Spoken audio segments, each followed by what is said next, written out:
Britons are changing the way they look at history in the last couple of days. Thousands of people have come out in the streets to protest against imperial leaders, slave traders and wartime heroes. From Winston Churchill to Robert Clive, those who were once called the greatest Britons are now being called racists. Some of their statues have been vandalized, some statues have been burnt, dragged through the streets and thrown into water.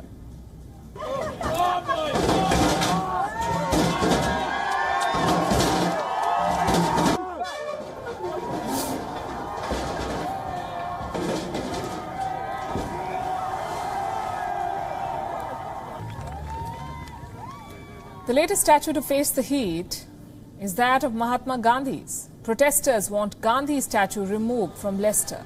They say Gandhi was a fascist, racist and sexual predator. An online petition demanding the statue's removal has received more than 5,000 signatures. The petition claims that Gandhi used words like uncivilized savages and dirty to refer to Africans. Well, how have authorities reacted to this demand? Experts have called it absurd. Claudia Webb, the parliamentarian from Leicester East, said the petition is, quote-unquote, a massive distraction from the Black Lives Matter movement. Webb said that the black community does not want to move the symbol of change. She also drew parallels between Gandhi's peaceful protests and the Black Lives Matter movement. Both, Webb said, are forces for change.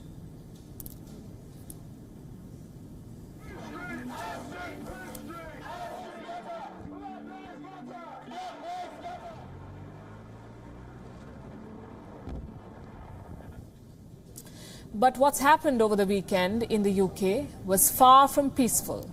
Protests against racism snowballed into clashes. Two sets of demonstrations took place in a city, one shouting anti-racism slogans, the other screaming racial slurs.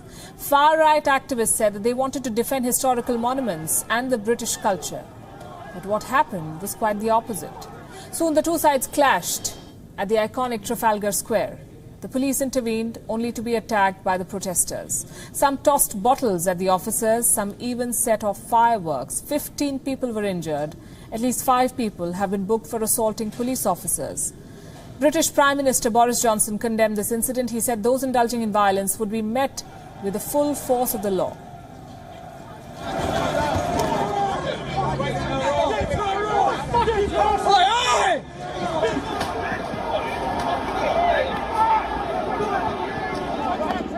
What we can't accept is people hijacking peaceful demonstrations and turning them into very ugly attacks on the police or on public monuments. We can't accept that, and people who do that will feel the full force of the law.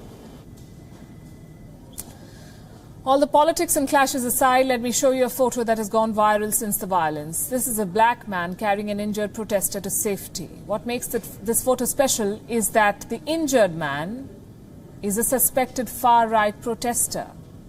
He was on the streets protesting against the Black Lives Matter movement. And when he was beaten by the cops, black protesters came to the rescue. The black man in this photo has been identified as Patrick Hutchinson. I was just thinking of, a human being on the floor. It wasn't going to end well had we not intervened. And that was it. I had no other thoughts in my mind apart from get him to safety.